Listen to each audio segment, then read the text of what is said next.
Yes, sensitive. I wasn't looking for trouble that morning. I just wanted to get to school. Same as every day. The air was cold, and the bus was late, like always. I stood at the stop across from the corner deli trying to keep my hands warm in the sleeves of my hoodie. My name's Haley. I'm 17, live with my mom in a one-bedroom apartment above a laundromat, and we get by. Just barely. My mom works night shifts at the hospital. She's a nurse, and she's exhausted all the time. We don't have much, but she taught me one thing: never turn your back when something's wrong. And that morning, something was very, very wrong. It started with the sound of laughter, not the good kind. Sharp, cruel. I turned my head and saw him, Justin Carter. If this town had a royal family, he'd be the prince. Son of the mayor, captain of the lacrosse team. Drove a brand new SUV even though he didn't have a license yet, and in front of him, a woman in a wheelchair. I didn't recognize her. Maybe in her late 20s, pale, with thin dark hair and a jacket far too light for the weather. She was clearly struggling, trying to move past him, but Justin was blocking her, spinning the wheels of her chair, mocking her. He wasn't alone.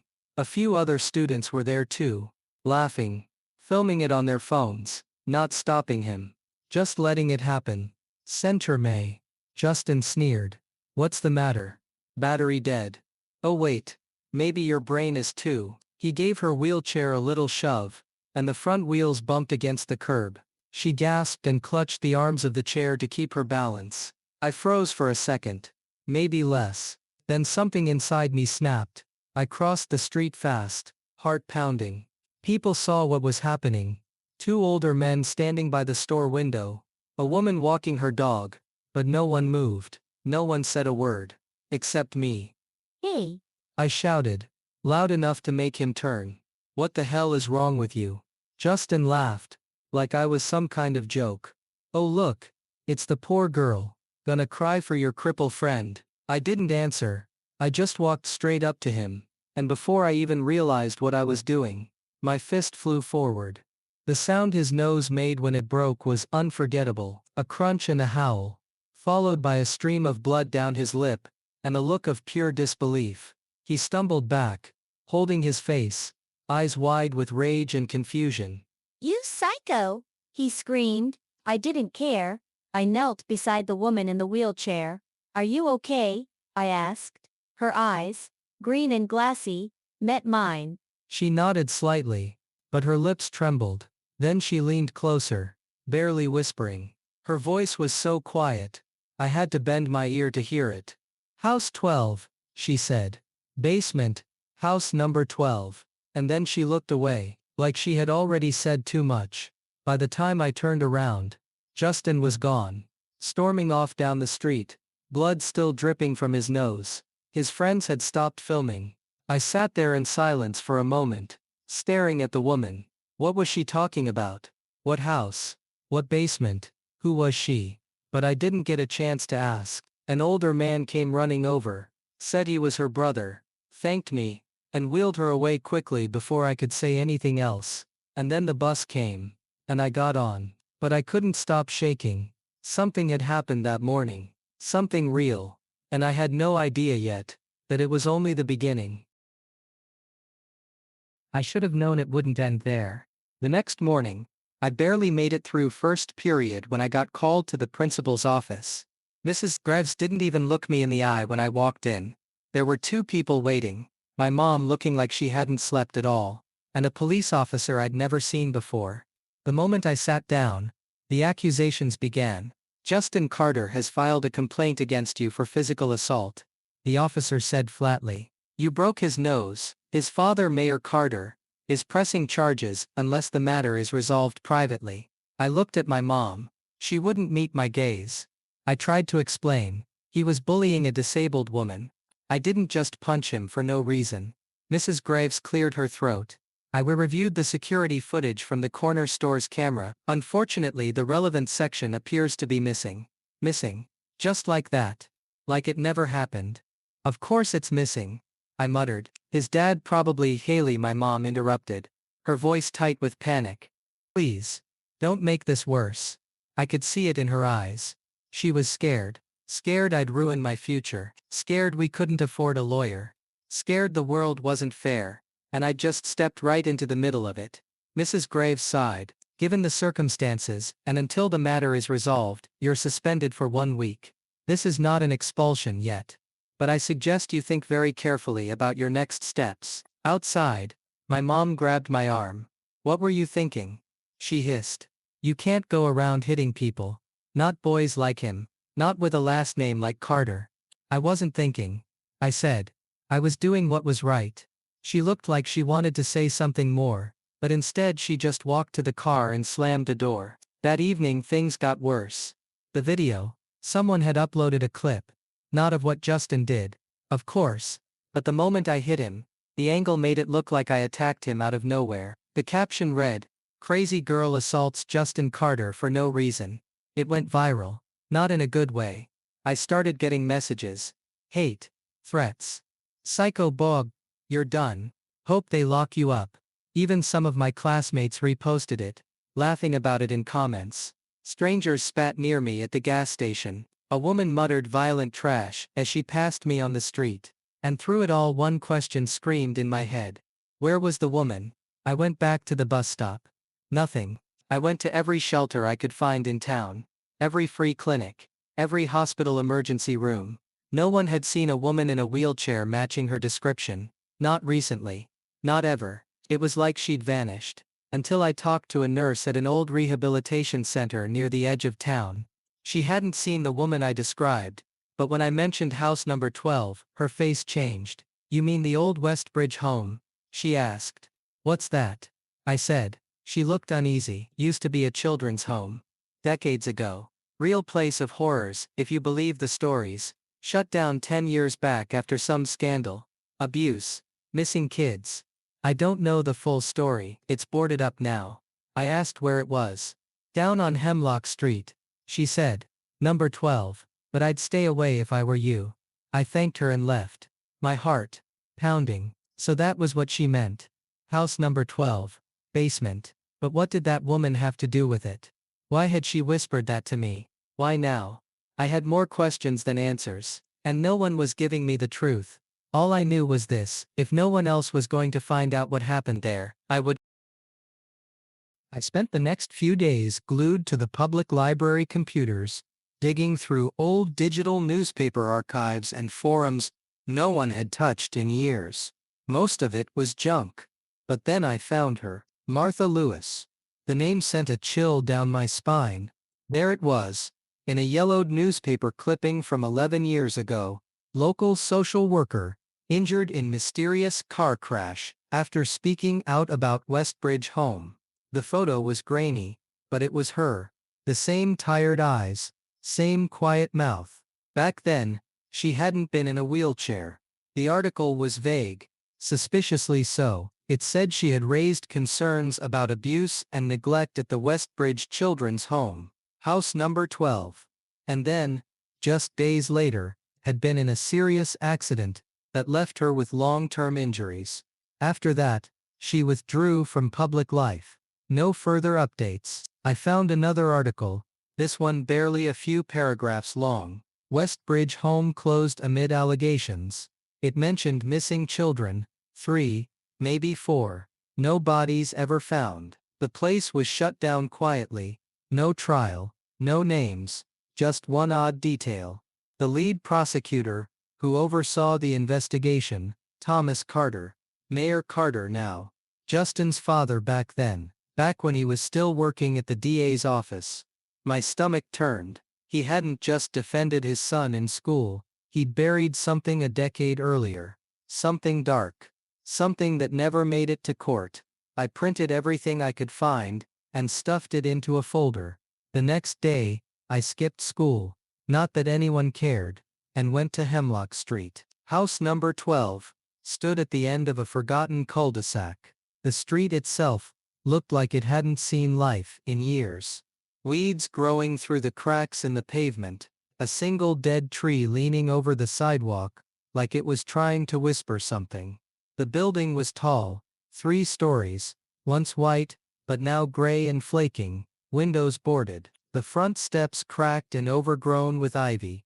Someone had spray painted a crude X across the front door years ago. It looked haunted, not in the ghost way, but in the people did terrible things here way. I walked the perimeter. There were old fences, rusted and broken in places. I found the side entrance, and pushed the door. Locked. Then I saw it. The bulkhead doors behind the house. The entrance to the basement. My heart jumped. I ran over and tried the handles. Welded shut. Two thick metal plates sealed across the gap.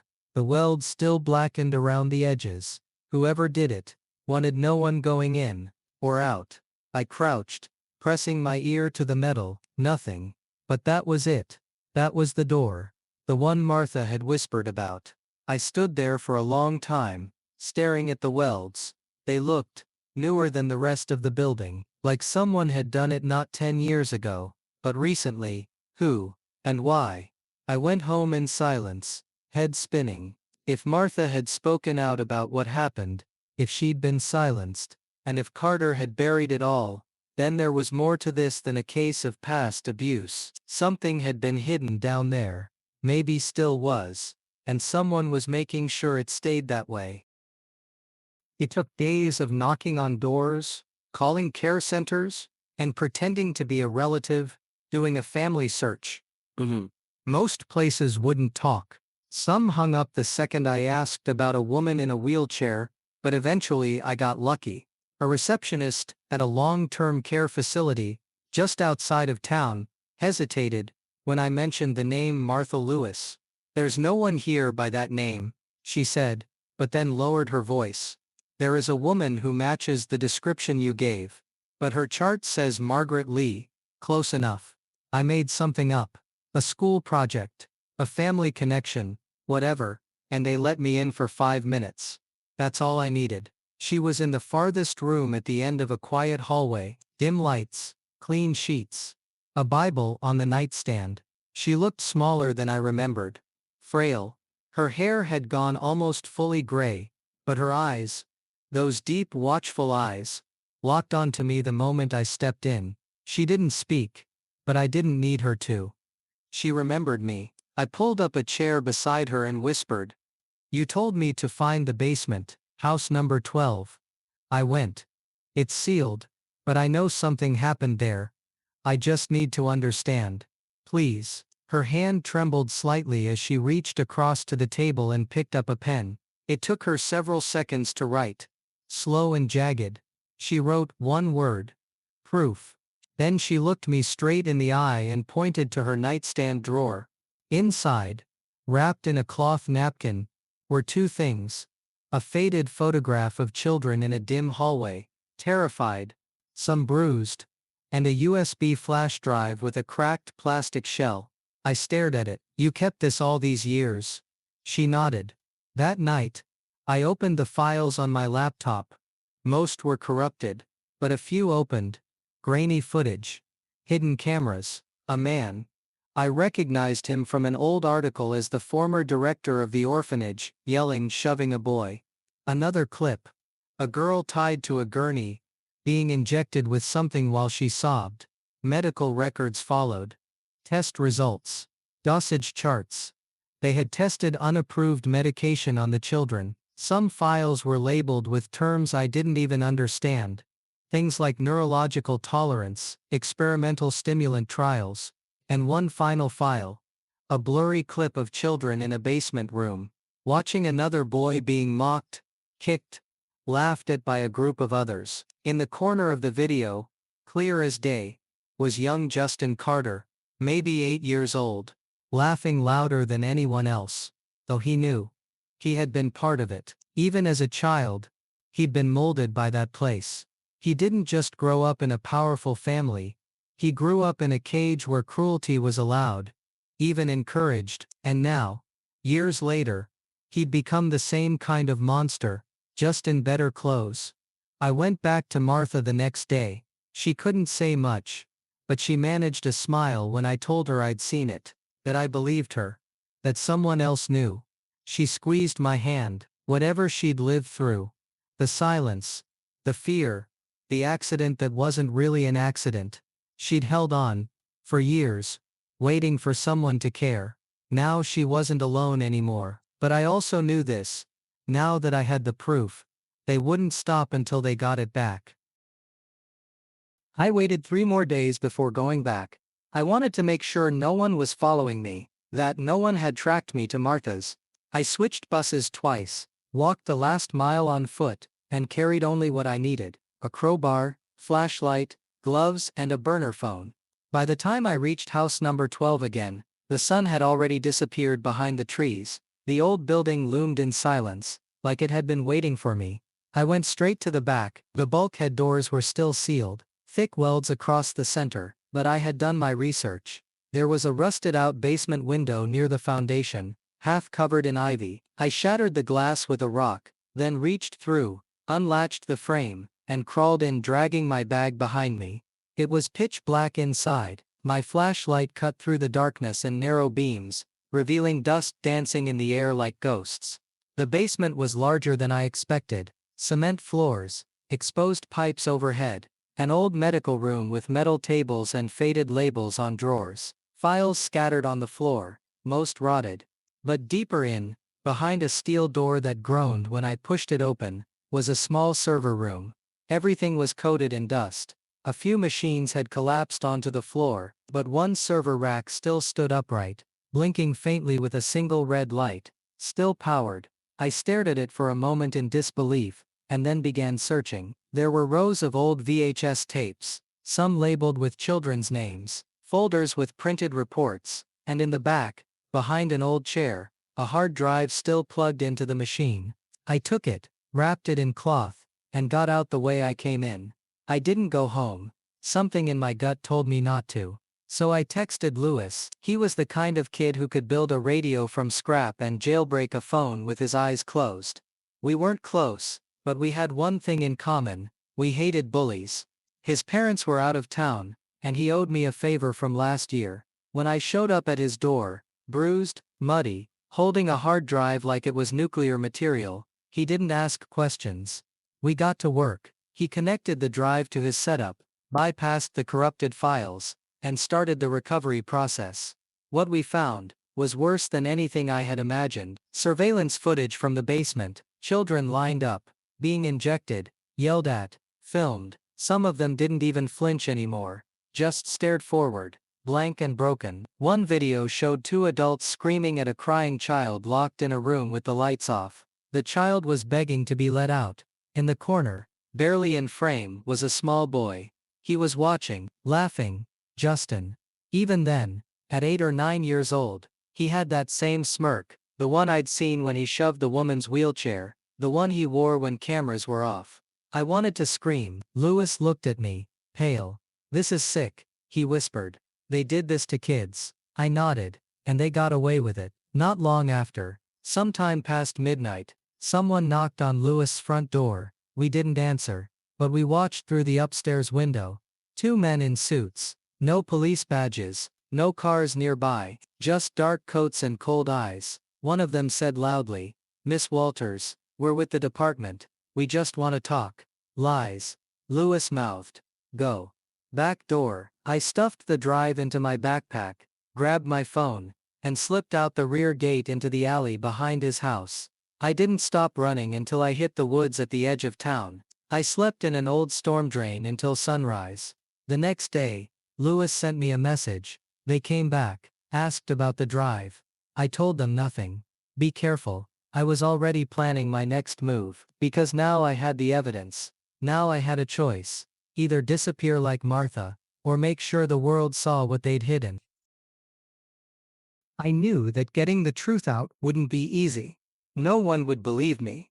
Not without proof that went beyond a hacked hard drive and grainy video clips. The police would never accept that evidence. Even if I walked in there with the whole server, the chances of getting the right people to listen were slim to none. So I did what anyone in my position would do. I went to the press. There was one journalist who might take me seriously. Eric Wells. A local reporter who'd once tried to expose the orphanage's dark past, but his investigation had been shut down before it got anywhere. The man had almost lost his career and his life after that, but he'd managed to escape. He still worked at a small news outlet downtown.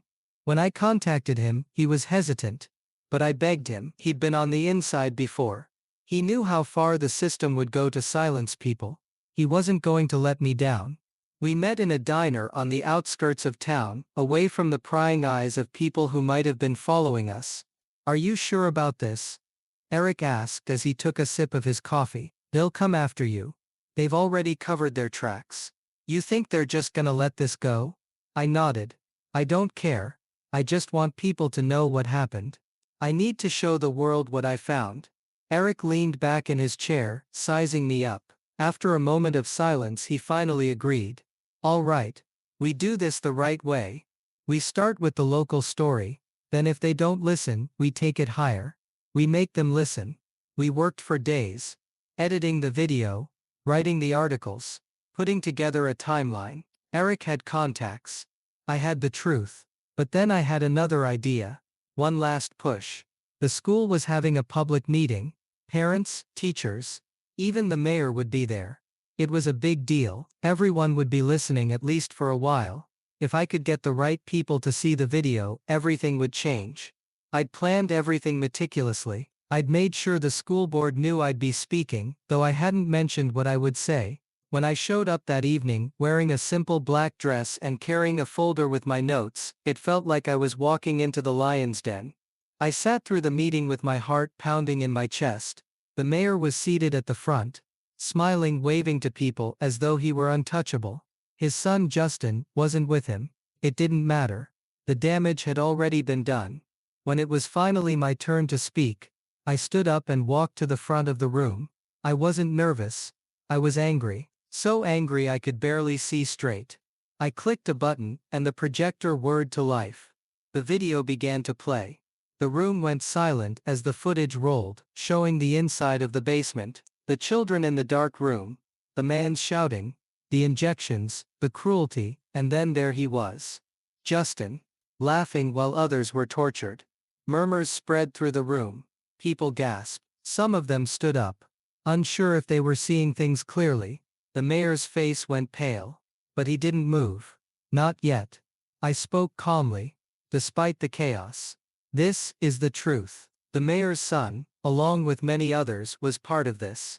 These are the things they've hidden from you. This is the man who grew up in the shadows of a criminal empire and is now continuing the legacy." I could see the mayor's hand shaking slightly as he gripped the edge of the table. He stood, his voice rising. "This is a lie. A complete fabrication." But it was too late. Before he could make it out of the room, the door opened. And this time, it wasn't more reporters or angry parents. It was the feds. They walked in, calm and professional, as if they'd been waiting for the right moment. The mayor tried to run, but two agents were already on him, pulling his arms behind his back. The room erupted into chaos. People shouting, some applauding, others frozen in shock. "Step aside," one of the agents said to the school board members who were still standing in disbelief. "This investigation is now in federal hands." And just like that, everything changed. The mayor and his son were arrested that night. The investigation was handed over to the federal authorities, and the hidden truths about the orphanage came to light. It was only the beginning, but it was a start. For the first time in a long time, I didn't feel like a kid who had to stay quiet. I wasn't powerless anymore, and I knew that the fight for justice was far from over. But at least I had made sure the world knew the truth, and I'd never be afraid to stand up again. The city buzzed with disbelief. The arrest of Mayor Langston and his son Justin was all over the news. Reporters camped outside City Hall. Investigations were launched into years of cover-ups, corruption and cruelty. The name Haley Morgan was suddenly everywhere. In headlines, on talk shows, in hashtags. But Haley didn't care about fame. When she returned to school, people clapped. Teachers nodded with respect. Some students tried to talk to her as if they'd always been friends, but she just walked to her desk, head high, quiet. After class, someone asked her, "How does it feel to be a hero?" She only shrugged. "I'm not a hero. I just did what I had to do." That was all she ever said about it. As for Martha Lewis, she was moved to a safe location under federal protection. Her identity was restored. She started speaking again, slowly, in small sentences. and even began smiling. Her eyes were brighter now, and when Haley visited, they would sit side by side in the garden, not saying much, just sharing silence like old friends. The city would take years to heal, and many wounds would remain. But the truth was out, and that was the first step. One evening, a plain envelope arrived at Haley's house. There was no return address. Inside was a single piece of paper, a handwritten note. "Thank you for not giving up. One of those children was our son. We never found him, but now we know someone still cared. That means everything. A mother and father who still remember." Haley sat on her bed, holding the letter tightly in her hands.